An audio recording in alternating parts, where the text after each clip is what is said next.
हे मां तेरी जय हो।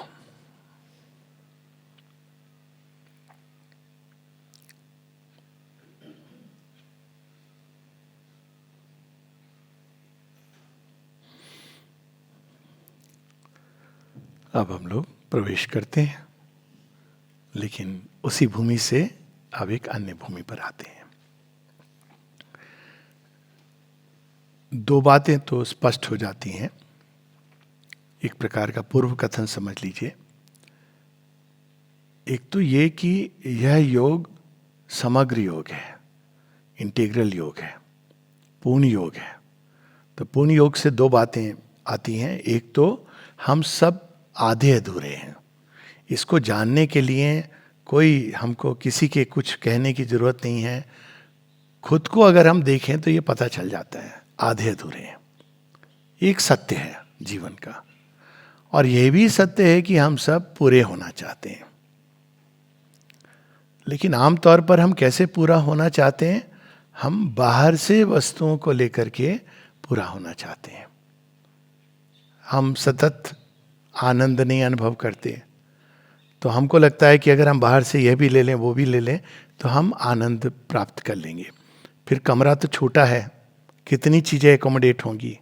कुछ समय के बाद समस्या शुरू हो जाती है, तो फिर और विस्तार, घर बड़ा हो। यानी बाहर से हम प्रयास करते हैं। सत्य, शुद्ध सत्य, अनंत सत्य, कैसे हम अब वहां पर ये जो वृत्ति आती है, ये भी मेरा, वो व्यक्ति भी, अनेकों सत्ताएं सब मेरी हो जाएं। अहंकार वैसे ही पकड़ता है, ज्ञान में पकड़ता है।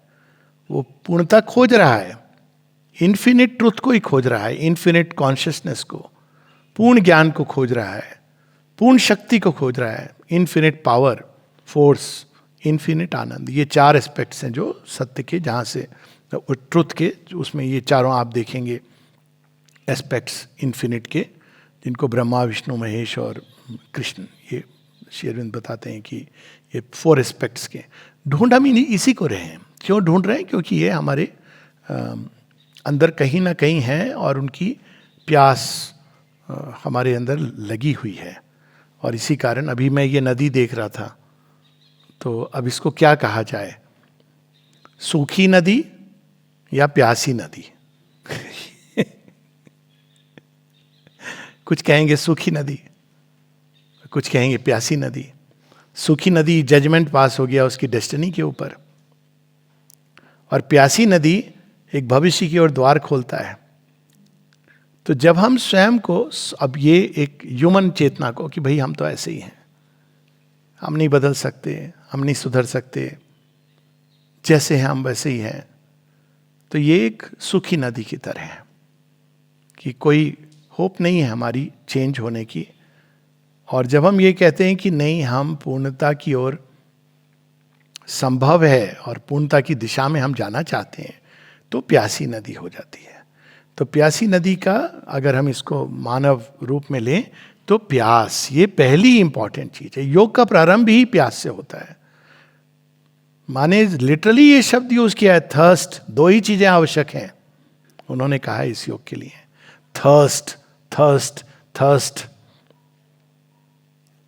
वो प्यास सीमित होगी तो सीमित चीज मिलेगी। कोका कोला की होगी तो प्यास थोड़ी बुझाएगी। और प्यास जितनी बड़ी होगी, उसको कहा ना अभिप्सा का रूप दिया है, उतना अधिक हम प्रगति करेंगे। हम कहीं भी रह लें, स्वयं श्री अरविंद आश्रम पांडिचेरी में रह लें, अगर प्यास नहीं है, अभिप्सा नहीं है, तो वहां भी यही तेरा मेरा, वो ऐसा है, ये वैसा है, यही करते रहेंगे। बिना प्यास के योग नहीं है। भगवान क्यों प्यास की प्रतीक्षा कर देते हैं, भर क्यों नहीं देते? तो यदि बिना प्यास के चीजें भर दी जाएंगी तो उनका मूल्य रहेगा। अब देखिए, माता जी श्री अरविंद ने आकर अपना सब कुछ दे दिया। ये पहला एक देखने को आता है अवतार, या एक चीज जो सीखने को मिलती है मदर श्री अरविंद से, the one divine manifestation where they gave and gave and gave. आश्रम पूरा का पूरा मां की ज्वेलरी बेच करके शिष्यों की इनर नीड से लेकर के ऊपर की नीड तक। और अगर हम श्री अरविंद के केवल जीवन को देखें, रात को बैठ करके पत्र लिख रहे हैं, ये बुक्स लिख रहे हैं जो आज किताबों के नाम से हैं, क्यों कर रहे थे? उनको कोई आवश्यकता नहीं थी, उन्होंने सारे अनुभव कर लिए थे। वो बैठे रहते शांतम आनंदम। वो किसके लिए कर रहे थे? हम लोगों के लिए। मेरे ख्याल से अधिकांश लोगों को पता भी नहीं है कि बुक्स के केवल नाम कौन कौन से। Major works, forget collected works, नाम भी नहीं पता है। पर वो दे रहे थे, उनको पता था कि मनुष्य तैयार नहीं है, पर ही वॉज गिविंग। आंखों की ज्योति श्री अरविंद की इस प्रयास में चली गई कि हम सबको एक नई ज्योति दें। उन पुस्तकों को अपने घर में रखने मात्र से उसमें से एक अद्भुत एक संबल मिलता है।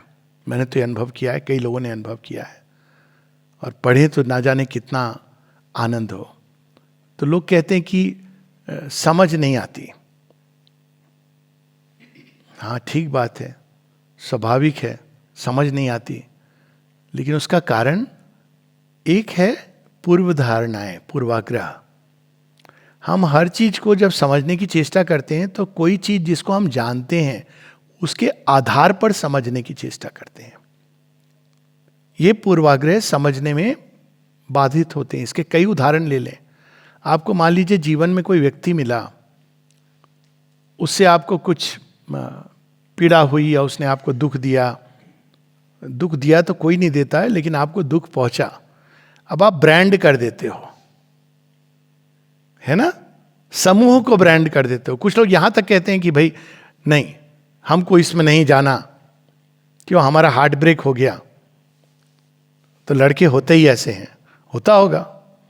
लेकिन ये जो हमारे अंदर हर चीज को हम, जबकि हर चीज हर क्षण देखा जाए तो एक नवीन संभावना लेके आता है। माता जी कहती हैं, every day there are many moments when windows open on the infinite.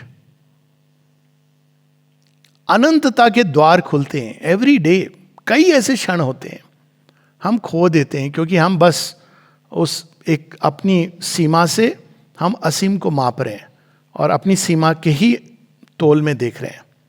तो श्री अरविंद की समस्या, मतलब हमारी समझ की समस्या ये है कि हम लोग, ये कौन सा वेदांत है, ये अद्वैत है, विशिष्ट अद्वैत है, तंत्र है, क्या है? श्री अरविंद स्वयं क्या लिखते हैं? वो कहते हैं, आई एम नीदर ए ज्ञानी नॉर ए भक्ता। भक्त नहीं मैं, नाम है ज्ञानी। कहते कौन है आप? I am a leaf driven by the Lord. अब ये परिभाषा योग की कहीं पढ़ी है?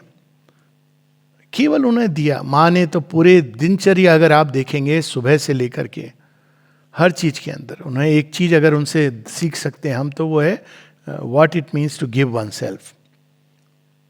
और उनको पता है हम कितने तैयार हैं, नहीं तैयार हैं। तो प्यास, लेकिन अंततः क्या होता था, जब प्यास नहीं होती है तो हम क्या पूछते थे? अब देखिए, दो कंट्रास्टिंग चीज। एक व्यक्ति चिट्ठी लिखता है श्री अरविंद को, सर मेरे पास मुझे एक टाइम पीस चाहिए, मेरे पास इस चीज की कमी है, उस चीज की कमी है। तो Shri Aurobindo, sir I want a timepiece. Shri Aurobindo लिखते हैं, हाउ अबाउट टाइमलेस पीस। सहानादी लिखती हैं। अब देखिए, लेकिन संबंध देखिए, गुरु के साथ कैसा संबंध होता है। आमतौर पर क्या संबंध होता है? गुरु से आपने ज्ञान सीख लिया, बाकी तुम व्यवहारिक जीवन अपने अपने हिसाब से जी रहे हो, कर्मों के अनुसार आपका चक्र चलता रहेगा। आप गुरु से अगर पूछेंगे मुझे क्या खाना चाहिए क्या नहीं, वो एक जनरल प्रिंसिपल बता देंगे, वेजिटेरियन खाओ या ये खाओ वो खाओ, और अलग अलग उत्तर आते हैं श्री अरविंद के साथ। सहानादी लिखती हैं कि you know Lord what, I have a strong desire to eat meat, crab, lobster, fish. ये नहीं कि जज करेंगे, हे पापिन तुम्हें शर्म नहीं आती ऐसी इच्छा। श्री अरविंद लिखते हैं, ईट योर डिजायर। अब ये देखिए, ये किस भूमि पर ये योग हो रहा है, ये कैसा इंस्ट्रक्शन है। वहीं किसी और को माँ बिल्कुल इसके, एक सज्जन मुझे मिले, वो उन्होंने बताया कि माँ उनको रोज एक अंडा, क्योंकि वो बहुत ही कमज़ोर थे, माँ ने बालकनी दर्शन में नोट किया और अलग से बुला करके उनको, ये ही इज़ वेरी वीक, वहाँ से देख करके। तो माँ ने ये भी कहा, और भी कई चीज़ें। तो सत्य की जो खोज होती है बहुत विशाल भूमि है, इसीलिए हमको अपने पूर्वाग्रहों से निकलना होता है। अगर पूर्वाग्रह रहेंगे तो हम आगे नहीं बढ़ पाएंगे। तो इस कारण थर्स्ट, प्यास, जो हम जानते हैं उससे यदि हम संतुष्ट हो गए तो आगे ज्ञान नहीं आएगा। और वहां पर आती है प्रश्न का औचित्य। प्रश्न का अर्थ है क्वेस्ट, उससे क्वेश्चन आए। ये एक स्वीकृति है कि मुझे बहुत कुछ है जो जानना है, अभी हम सब नहीं जानते, और उस क्वेस्ट से फिर उत्तर आते हैं। तो प्यास पहली चीज, तो हमको वो प्यासी नदी बनना है जो कितना भी हो वो और जितना हम, माँ यहां तक कहती हैं यदि तुम्हारे अंदर प्यास है, तो आगे जो कहती हैं वो आश्चर्यचकित कर देगा। यदि तुम्हारे अंदर प्यास है तो even the extravagances of an American youth are a path. ये कौन से यूथ थे जो ये बाइकर जैसे होते हैं ना, तो अमेरिका में एक प्रचलन, अब तो यहाँ उसका वो एक्स्ट्रा वेगेंसेस निकल गए मोटरसाइकिल लेकर के, कहाँ कहाँ घूम रहे हैं, लाइफस्टाइल हो गया। तो आप कहेंगे ये देखो जीवन व्यर्थ कर रहे हैं, लेकिन माँ कहती है यदि तुम्हारे अंदर प्यास है तो क्या, कहाँ भटक रहे हैं वो, कहाँ कहाँ जा रहे हैं, क्यों? डीप इनसाइड वो कुछ खोज रहे हैं, उनको खुद नहीं पता है कि हम क्यों जा रहे हैं, कहाँ जा रहे हैं। अब कौन जाने किसके अंदर वो प्यास हो। तो ये देखिए कितनी गहरी भूमि पर, अगर एस्पिरेशन नहीं है, पूरे जीवन हम भगवान के बगल में बैठे हैं। श्री अरविंद से किसी ने पूछा था कि सर हमने सुना है जो आपके बिल्कुल करीब हैं, सबसे पहले उनका रूपांतरण होने वाला है। श्री अरविंद कहते हैं यदि ऐसा है तो मेरे टेबल का, और टेबल पर जो वो वुड का पीस है जिसको मैं उपयोग करता हूं हाथ से, सबसे पहले तो उसका रूपांतरण होगा ह्यूमरसली। अब देखिए पूर्वाग्रह है ना हमारे सारे, तो ये कोई पूर्वाग्रह नहीं। सत्य की खोज तो वैसे ही होती है, जितने विशाल, जितने हमारे openness, what is openness to receive any which way the divine comes. लेकिन उसके वो प्यास के साथ में दूसरी चीज ये है कि कोई भी कोका कोला से, अरे प्यास, तुम्हें प्यास लगी है, लो भाई कोका कोला पी लो। वहां पर एक छोटी सी हमारे उसमें दोहे होते हैं ना, उसमें एक सिंह के बारे में कहा जाता है, चातक के बारे में भी कहा जाता है। सिंह के बारे में कहा जाता है कि उसको 7 दिन भूखा मर जाएगा शेर, लेकिन वो घास नहीं खाएगा, है ना, सुनी होगी, भूख मरे दिन 7 लौ, सिंह घास नहीं खाए। और चातक के बारे में कहा जाता है कि वो एक ऐसी चिड़िया है जो प्रतीक्षा करती है स्वाति नक्षत्र की, बड़ा रेयर है, 2.5 मिनट का और उसमें जो गिरता है ना बूंदे, फर्स्ट ड्रॉप्स, वो उसको नरिश करती हैं। तो प्यास का ये नहीं अर्थ है कि हम इधर उधर जाके दुनिया भर की इंफॉर्मेशन कलेक्ट करते जा रहे हैं। प्यास इंफॉर्मेशन से कभी नहीं बुझती है। प्यास तो जब शुद्ध गंगा जल उससे ही बुझती है। तो वो प्यास अगर होगी तो अपने आप सारी चीजें हमको समझ भी आएंगी, क्योंकि हम समझना चाहते हैं। प्यास का अर्थ ही है। और दूसरी चीज जो इस योग में श्री अरविंद बताते हैं, ऑलरेडी हमने पूर्वाग्रह की बात हुई, माता जी कहते हैं डू नॉट क्लिंग। अब किन चीजों से हम जुड़े होते हैं, बात केवल यहां वृत्तियों की नहीं होती, अपनी विचारधाराओं से, अपनी थिंकिंग प्रोसेस से। हम जो हैं, जिस परिवेश में बड़े हुए, जो हमने सीखा बचपन से, उसी को हम सच समझते हैं। वो एक आवश्यक होता है एक समय के लिए। जैसे एक प्रश्न आता है, कई बार लोग पूछते हैं मुझसे कि हमारी बेटी विवाह नहीं करना चाहती, बेटों का भी हो गया प्रचलन आजकल। तो वो चाहते हैं कि मैं समझाऊं, ये साइकेट्रिस्ट वाला रोल। तो मैं माता पिता को बुलाता हूं, अलग से पूछता हूं आप खुश हैं विवाह करके? अब चुप हो जाते हैं, पता है हमको मालूम है जन्नत की हकीकत। लेकिन खुद को उड़ाने का ख्याल अच्छा है। आई एम मॉडिफाइड दिस शेर, सॉरी सॉरी। गालिब जी, हमको मालूम है जन्नत की हकीकत, लेकिन दिल के बहलाने को गालिब की ख्याल अच्छा है। दैट्स द शेर, just to put it in context में। हमको मालूम है जन्नत की हकीकत, लेकिन खुद को उड़ाने का ख्याल अच्छा है। समझ गए होंगे समझने वाले। मतलब जीवन आपका इतना दुखी है कि आप उसमें भी एक, तो ये जो है डू नॉट क्लिंग। कुछ हमने सीख लिया तो हम जान गए। पूरी ईश उपनिषद का यही तो है कि ज्ञानी का लक्षण क्या होता है। अविज्ञातम विजानता, अविज्ञातम अभिजानता। जो सोचता है कि मैं जान गया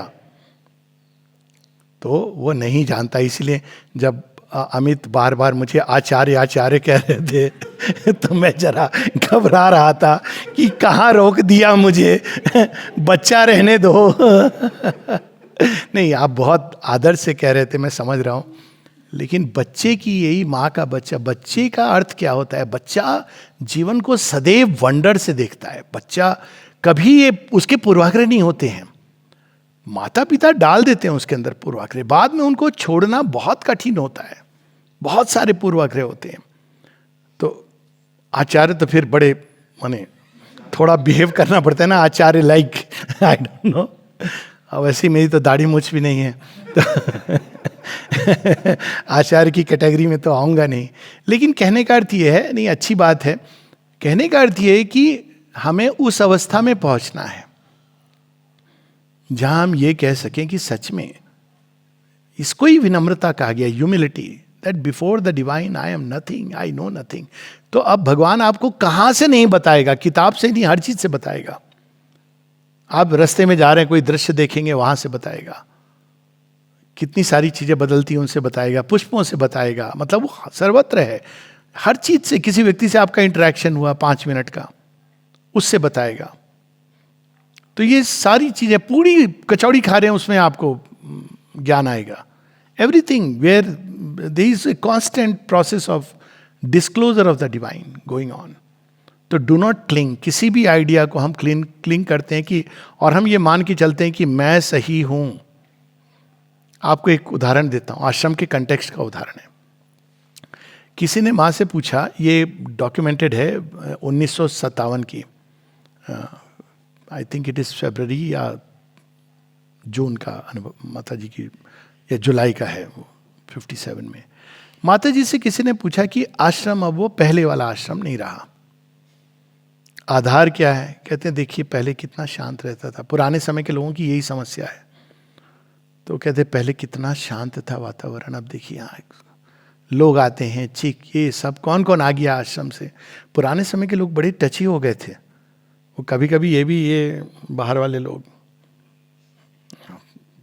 नहीं होना चाहिए। अब बोल बोल के आप कि भाई हमको सब में भगवान देखना है, ये तो बेसिक स्टेप है योग का। खैर ये होती है एक वृत्ति, क्योंकि पीपल मिसअंडरस्टैंड एक सत्य को। सत्य क्या है कि आपको अपने अंतर्मुखी होना, ये नहीं कि आप जस्ट किसी से भी कैसे भी फ्री मिक्सिंग कर रहे हो नेचुरली, फिर तो आप कोका कोला ये सब आप एक्सेप्ट कर रहे हो। तो लेकिन उसका जो विकृत रूप है वो ये हो जाता है। तो माँ से किसी ने पूछा कि जनरल लेवल ऑफ आश्रम हैज गॉन डाउन, वाई? माँ ने क्या सुंदर उत्तर दिया है। माँ कहती थी कि ये पहले ये जनरल लेवल नहीं गिरा है, लेकिन इंडिविजुअल के लिए उसको थोड़ा कठिनाई हो रही है। अब माँ उसको एक्सप्लेन करती हैं, और वहां से इस योग का आज का जो मुख्य सूत्र है उससे हम लोग रुकेंगे। तो माँ कहती हैं कि पहले क्या था कि आश्रम को मैंने हर एक साधक को एक इंडिविजुअली आइसोलेट करके रखा था, कुकून के अंदर। आप देखेंगे उस समय की बातें, लोग एक मतलब क्लासिक जो है अमृतदा और नलिनीदा अगल बगल रहते थे, बाहर निकले दोनों घने मित्र, लेकिन व्यवहार नलिनीदा एकदम सीरियस,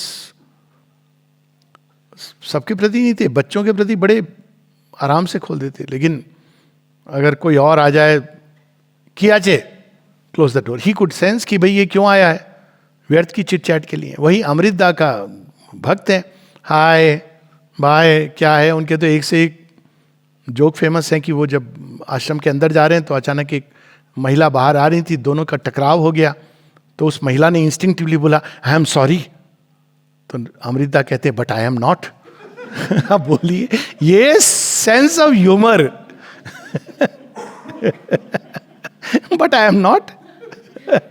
तो ये अब उस समय एक समय था जब इंडिविजुअल्स कोकून में रहते थे। मां कहती है लेकिन 1956 के बाद अब क्या किया है उन्होंने वो कोकून हट गया है, क्योंकि योग ने एक नया रूप ले लिया है। अब वो कहती है कि मैंने क्या किया है कि जो भी श्री अरविंद के टीचिंग्स की ओर मुड़े हैं, और फिर आगे कहती है those who have declared in their consciousness that they are intellectual disciples of Shri Aurobindo. आप देखिए कंडीशन कहां पर ले आई मां, कि हमको श्री अरविंद ही भाते हैं, उनकी राइटिंग्स, तो इंटेलेक्चुअल डिसाइपल्स, उन सबको मैंने एक सूत्र में बांध दिया है। अब देखिए, कोई व्यक्ति पांडिचेरी आश्रम में है, कोई कहीं और है, दिल्ली में है, कोई रशिया में है, कोई अमेरिका में है, और माँ कहती हैं कि ये वो नहीं कि केवल जो पांडिचेरी में है, वो स्पष्ट करती हैं जहां भी हैं उनको मैंने एक सूत्र में बांध दिया है। तो अब क्या हो रहा है, उसके प्रभाव के कारण जो जनरल मास है वो ऊपर उठ रही है, लेकिन इंडिविजुअल अब चूंकि बंध गया है एक सूत्र में, वो जो इंडिविजुअल प्रोग्रेस एक प्रकार से होती थी वो संभव नहीं है। फिर मां बताती हैं, आप समझ आया कि मैंने कलेक्टिव मेडिटेशन क्यों रखा है, वो बाद में उसका कारण बताती हैं। तो 56 के बाद, क्योंकि कल हमारा विषय मुख्य वहीं से है, बहुत चीजें इस योग में बदली हैं। मुख्य फंडामेंटल्स हमेशा सेम है। जो इसका मेन फंडामेंटल है, जहां से नाम हम लोगों ने पिकअप किया, मदर्स योगा, माँ के प्रति खुलना ही योग है। श्री अरविंद ने एक वाक्य में लिखा है, all who are open to the mother are doing my yoga. Very simple.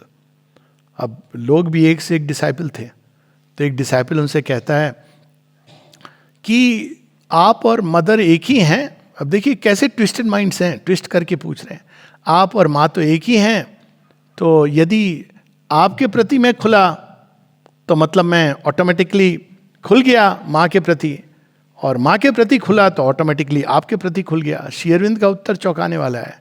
कहते हैं the mother preposition is true. वो सही है कि माँ की ओर खुले तो मेरे प्रति खुल गए हो, बट अब आगे बताते हैं, if only you open towards me you will not receive the fullness of the force. फिर वो कहते हैं there is only one force which is the mother's force, और you can say that the mother is Shri Aurobindo's force. इसलिए आप देखें कि हर जगह माँ श्री अरविंद के राइट में बैठती हैं, मतलब वो फोटोग्राफ्स में, क्योंकि दर्शन डे में श्री अरविंद ने माता जी को अपने दाहिनी तरफ बैठी हैं। दर्शन डे में आप देखेंगे, जो पहला दर्शन था जो 24 नवंबर का जो सिद्धि डे का है, तो श्री अरविंद सोफा पर बैठे थे और माँ एक बगल में स्टूल पे बैठी थी राइट साइड में। और माँ बताती हैं ऐसा क्यों है, ऐसा इसलिए है कि मेरा दाहिना हाथ फ्री होना चाहिए देने के लिए सबको। तो श्री अरविंद माँ के अंदर दे रहे हैं जो देना है, और माता जी सबको दे रही हैं। तो मदर्स योग। तो ये 1956 के बाद ये योग ने एक वो कठिनाइयाँ जो जीवन में एक समय तक नहीं ली गई थी, एक टाइम तो आएगा ना जब योग में आप हर जीवन की समस्या को आप निषेध करके नहीं रख सकते, जो भी रूपांतरित हो सकती है आप उसको इंक्लूड करोगे योग में। तो उन समस्याओं को भी उन्होंने लिया। अब माँ उसको हिंट करती हैं 1951 में, 51 या 52 की बात है, जब बच्चे आना शुरू हो गए। बच्चे क्यों आए? क्योंकि वो सेकेंड वर्ल्ड वार के बाद उनके पेरेंट्स आए। माँ कहती हैं वर्ल्ड वार ने मेरे द्वार पे एक पैकेट रख के चला गया और खूब सारे बच्चे आए थे पेरेंट्स बचने के लिए। तो पेरेंट्स भी आए, वो कोई जरूरी नहीं कि योग करने आए थे। फिर और कौन आया? शिक्षक आए कि हम पढ़ाएंगे सेंटर ऑफ एजुकेशन में, वो भी नहीं योग की दृष्टि से आए थे।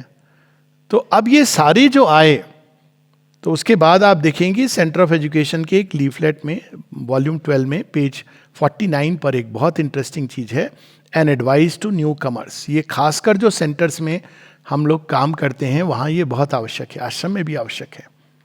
एक समय प्रणब दा ये हैंड आउट पकड़ा देते थे कोई जब आता था, an advice to newcomers. तो कहते जब हम प्रारंभ में योग में आते हैं तो हम बड़ी चैत्य हमारा खुला होता है, तो हमको सब अच्छा लगता है।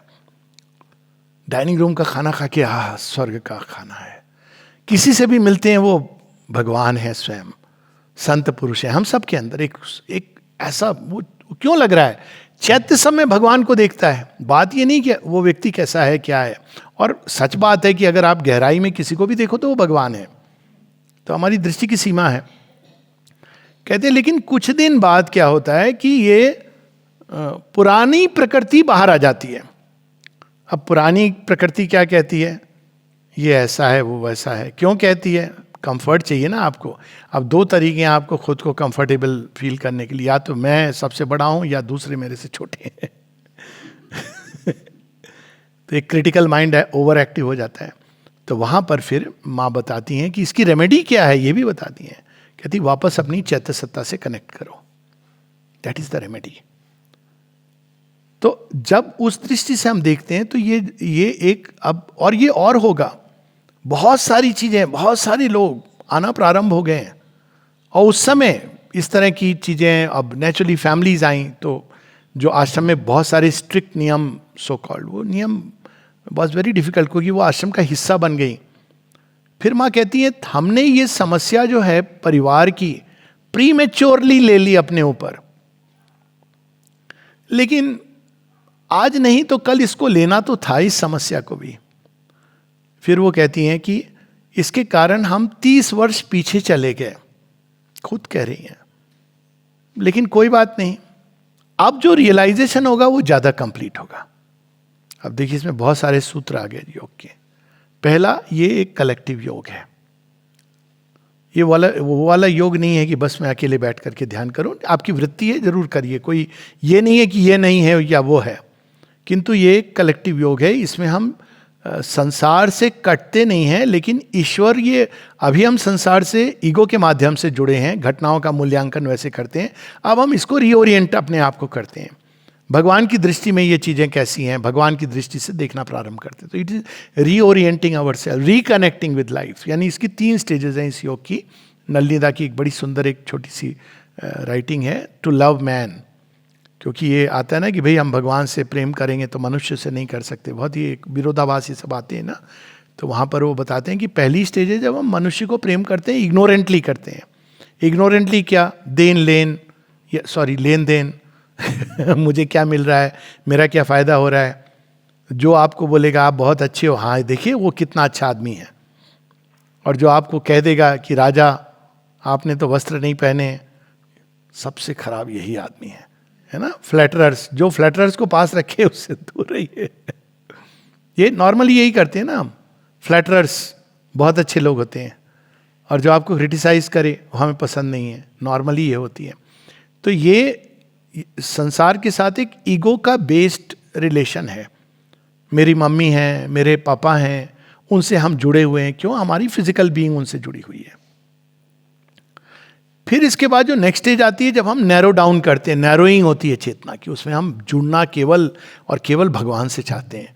उसमें ये स्टेज आती है कि हम संसार के जो नॉर्मल हमारे संबंध हैं उसमें उचट जाता है मन, वो एक डिसएंगेज हो जाता है जीवन से, सॉलिट्यूड प्रिय हो जाता है। उन चीज़ों से जिनसे हम ऑर्डिनरीली जुड़े थे वो नहीं जुड़ पाते हैं।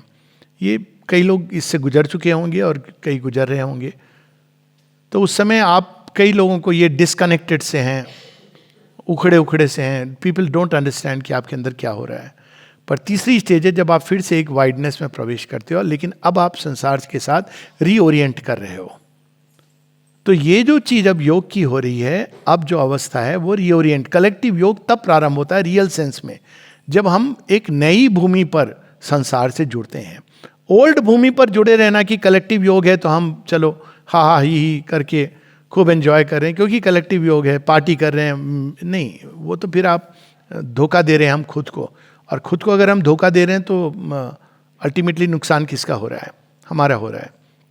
लेकिन रीओरिएंट की हर चीज़ को हम अगर भगवान की दृष्टि से देखेंगे और जुड़ना चाहेंगे उस दृष्टि से, तो वो एक रीओरिएंटिंग है, वो कलेक्टिव योग का रियल प्रारंभ।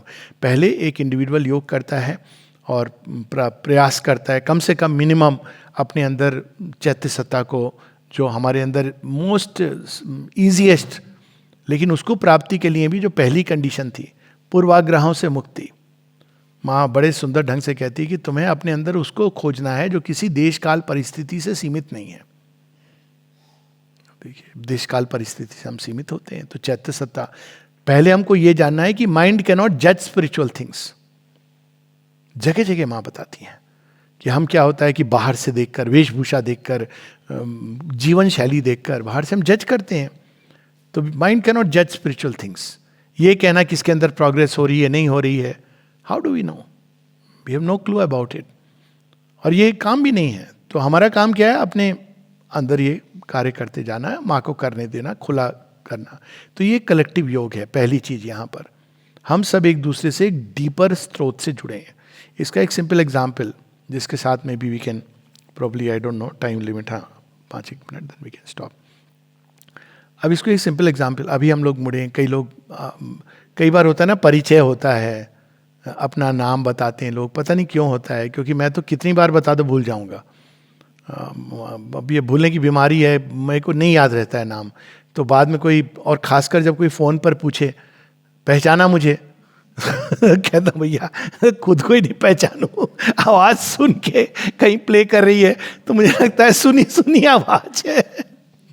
अब लोगों को लगता है बहुत इंपॉर्टेंस, सेल्फ इंपॉर्टेंस होती है, भाई हमें पहचाना। अब आप क्या बोलोगे, भाई नहीं पहचाना? आप मिल चुके हो, परिचित हो, लेकिन वो परिचय अलग भूमि पर है। ये लोग नहीं समझ पाते कि ये परिचय आपके नाम से, आपकी पहचान से, आपका बाहरी उससे नहीं है, आपके विजिटिंग कार्ड से नहीं है परिचय। ये परिचय की भूमि अलग है।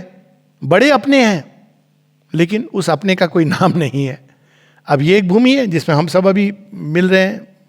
अधिकांश को पता नहीं होगा, पता भी होगा, मुझे नहीं पता है, सब परिचित हैं, लेकिन कहाँ से आए हैं, क्या भाषा है, कौन से स्टेट को बिलोंग करते हैं, कौन से, ये सब नहीं मालूम पड़ता ना। लेकिन कितना अच्छा है ना, कितना हम लोग स्माइल के साथ एक दूसरे से जुड़े हैं। अब सीन चेंज कर दीजिए, यही अब समझिए, इसमें से हम लोग बात करने लगे शेयर मार्केट के भाव क्या चल रहे हैं। उसके बाद ये प्रारंभ हो जाए कि अच्छा तुम भी हो इसमें, रियल एस्टेट में, बिजनेस में, मुझे भी एक घर बनाना है, तो let's form A partnership and make a house together. अब देखिए क्या समस्या शुरू होगी। एक तो सबसे पहले आपने प्रिज्यूम कर लिया कि चूंकि वो भी डिवोटी है, बड़ा ईमानदार होगा। Please don't presume anything. ये हो चुका है। नहीं, ये बताना, पीपल राइट लेटर्स। अब आपको मैं रियल बता रहा हूँ कि श्री अरविंद के समय की बात है, खैर नाम नहीं लेना चाहिए, वो जो वो जाके लोग, उन्होंने चंदा इकट्ठा किया लोगों से श्री अरविंद के नाम पर कि श्री अरविंद ने मुझे ऑथराइज किया है। लोगों ने भरपूर चंदा दिया, लेके भाग गया। तो लोगों ने श्री अरविंद से कहा कि भाई ऐसे से हुआ। तो श्री अरविंद ने कहा तुमने चंदा क्यों दिया? मैंने तो कोई ऑथराइजेशन, ना पत्र दिया, ना कहा किसी को। नहीं, आप उसको इतना समय देते थे, ये हमें पता है। कभी कभी 45 मिनट तक वो आपके पास बैठा है, तो हमको लगा कि आपका बड़ा करीबी होगा। तो श्री अरविंद ने उसके बाद जो कहा है वो अब पब्लिश्ड लेटर है, तो कह सकते हैं किशोर गांधी को, नलिनी दा ने उसको पब्लिश कर, तो वो पब्लिश्ड है। कहते हैं ये तुमने कैसे अनुमान लगा लिया? बहुत हैं लोग जो बहुत बड़े बड़े असुर हैं जिनको मैंने अपने पास रखा है। रुके नहीं वहां पे, आगे भी कह दिया भोले बाबा ने। भोले बाबा ही कहेंगे ना, भगवान शिव की बारात कहते हैं ना, कहते हैं the greater the disciple the greater the asura. अब बोलिए अब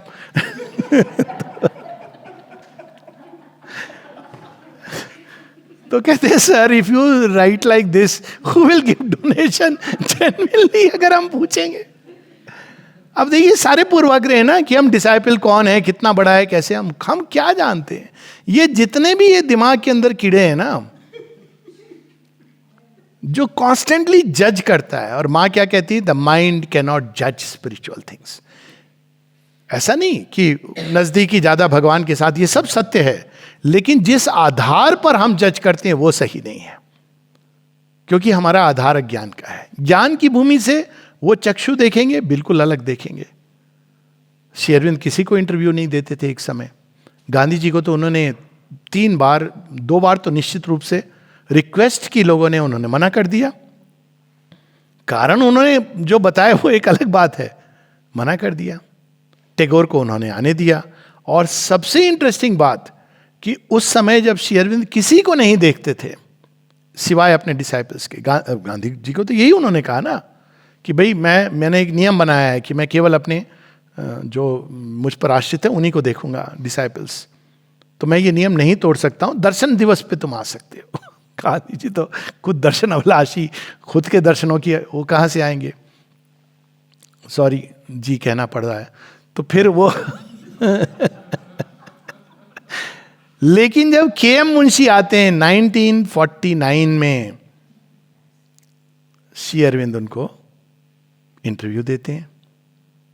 देखिए अब बात कहां से प्रारंभ हुई थी वहीं पर समाप्त होगी। उन्होंने के.एम. मुंशी ने पूछा, बंटवारा हो गया था, कहा ये क्या हो गया, इसका कुछ होगा, निदान है? आपने तो मैसेज में लिख दिया इंडिपेंडेंस डे के, by what ever means the division must and will go. केवल मस्ट नहीं कहा, एंड विल गो। तो बाय वॉट एवर मीन्स।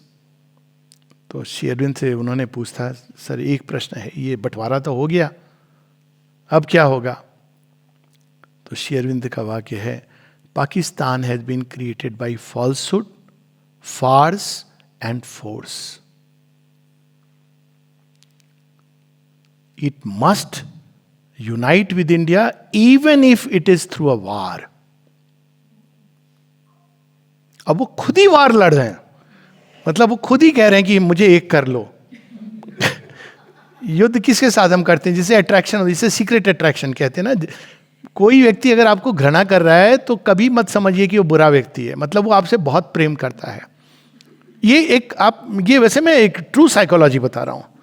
आप किसी से घृणा करते हो ना, तो इसका मतलब आप प्रेम करते हो, आपकी अपेक्षाएं हैं, तो आप बार बार आ रहे हो दरवाजे पर ये कहने को कि मैं तुमसे घृणा करता हूं। तो लक्षण क्या होता है कि वो आपसे प्रेम नहीं करता, जब इंडिफरेंट हो जाएगा। तभी तो लोग कहते हैं ना, बड़े फेमस इसके बारे में, कि भाई क्रोध ही कर लो, चुप ना रहो। चुप्पी से डर लगता है, क्रोध से नहीं। तो it's a sign of wanting to unite. सही बोल रहा हूं ना वैसे?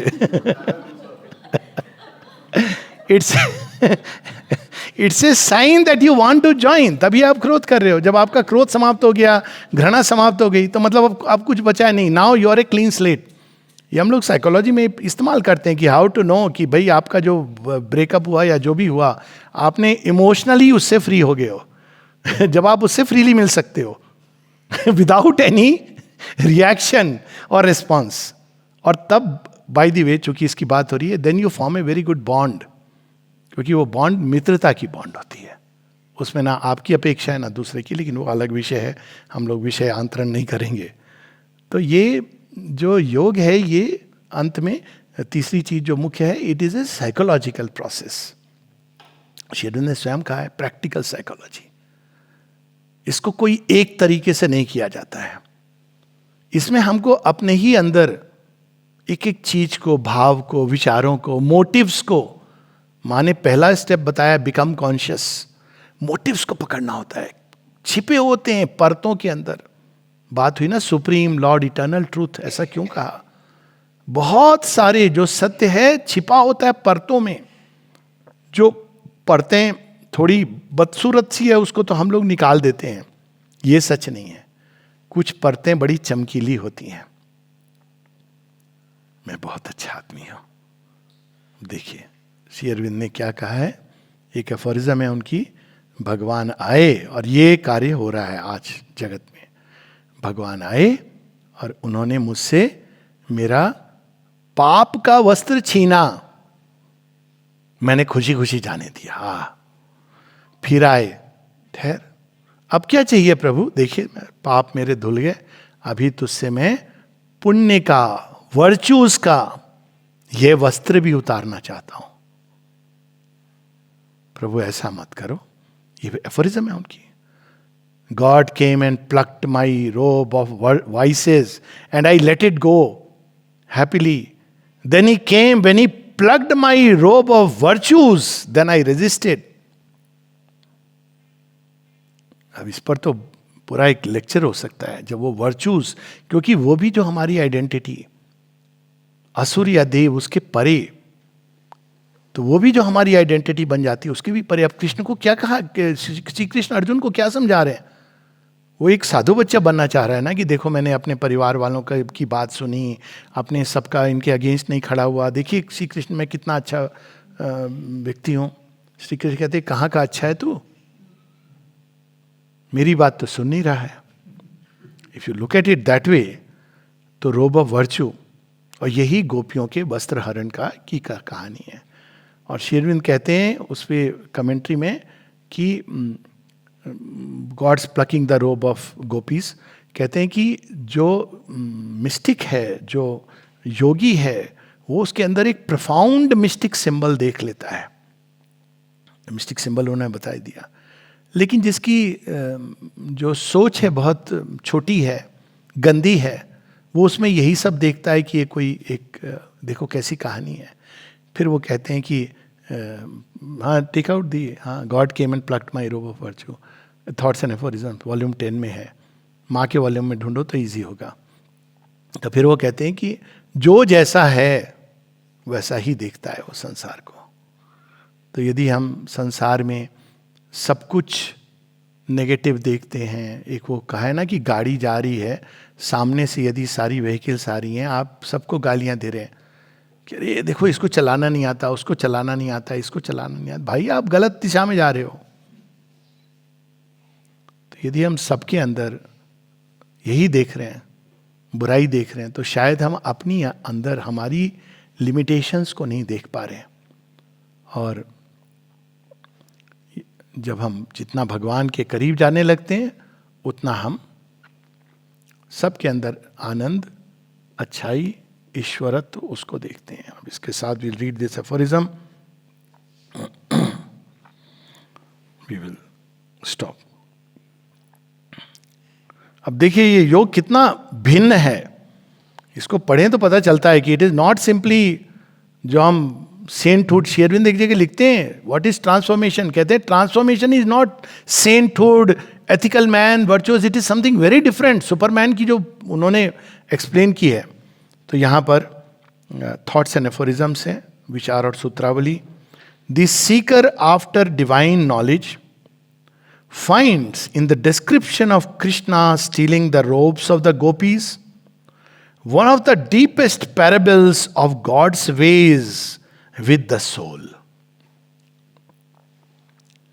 The devotee, a perfect rendering in divine act of his heart's mystic experiences.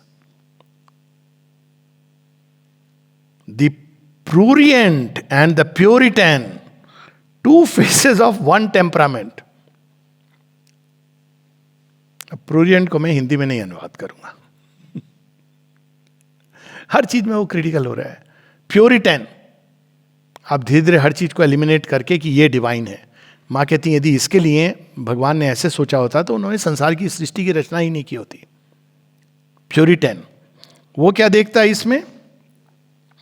Only A lustful story. Men bring what they have in themselves and see it reflected in the scripture. जाकी रही भावना जैसी, प्रभु मूरत देखी तिन वैसी। आगे, My lover took away my robe of sin and I let it fall. होता है इस योग में कि आपके अंदर आपको लगता है आप क्या प्रगति हो गई। और लोग कई बार बड़े अति उत्साह में, हमको क्रोध नहीं आता, अगले दिन कोई जलेबी का साइज छोटा हो जाता है और O soul it is too early to rejoice. Nalini da ने यही तो पूछा था। एक और वो साना दिखा, दूसरी ओर भगवान आज नींबू का साइज डाइनिंग रूम में थोड़ा छोटा था, इसके कारण मुझे अंदर से थोड़ी व्यग्रता हुई। हे प्रभु, श्री अरविंद को लिख रहे हैं नलिनी दा, आप बुचर के, कसाई के छुरी से मेरे अंदर से ये भाग हटा दो। क्या ये नहीं कह रहे कि मुझे नींबू का साइज बड़ा कर दो? वो कंप्लेन नहीं कर रहे हैं देखो क्या हो गया आश्रम में, नींबू का साइज छोटा हो गया। वो कहते हैं मेरे अंदर ये जो स्पंदन उठा इसको हटा दो। श्री अरविंद कहते हैं हाँ हाँ हटा दूंगा, लेकिन कसाई की छुरी से क्यों? सर्जन के नाइफ से थोड़ी तो हम मेरी भी इज्जत रख लो। कसाई तो ना बनाओ मुझे, हटा दूंगा मैं, लेकिन सर्जन से यही करते हैं भगवान। बहुत सर्जरी होती है इस योग में और पता भी नहीं चलता, वो इतनी नीट करते हैं। हाथ की सफाई सीखनी है तो mother Shri Aurobindo. My lover took away my robe of sin and I let it fall rejoicing. Then he plucked at my robe of virtue but I was ashamed and alarmed and prevented him. It was not till he wrested it from me by force that I saw how my soul had been hidden from me. अब देखिए कितनी परतों में सत्य छिपा होता है। My soul had been hidden from me, which is beyond virtue and vice. त्रिगुणातीत की जो बात होती है। माता जी का जो कमेंट है वो तो बहुत ही सुंदर है, छोटा सा। देखिए जहां से प्रारंभ हुआ था वहीं आ गया। Supreme lord eternal truth, let us obey thee alone and live according to truth.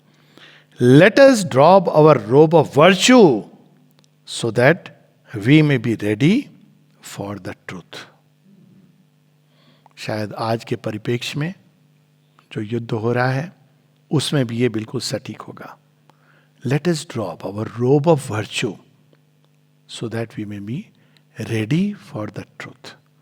हे मां, सत्य की विजय हो, तुम्हारी विजय हो। जय मां।